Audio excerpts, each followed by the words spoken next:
Want to know how to message in Google Chat? Well, no worries. In this video, I'm going to show you an easy step-by-step guide on how you can do it.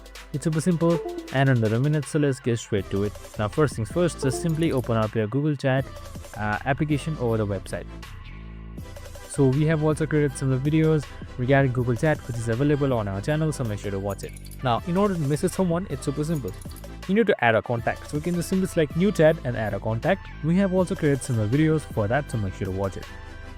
So now, messaging is super simple. So on the left side, you should be seeing various options that you can message from.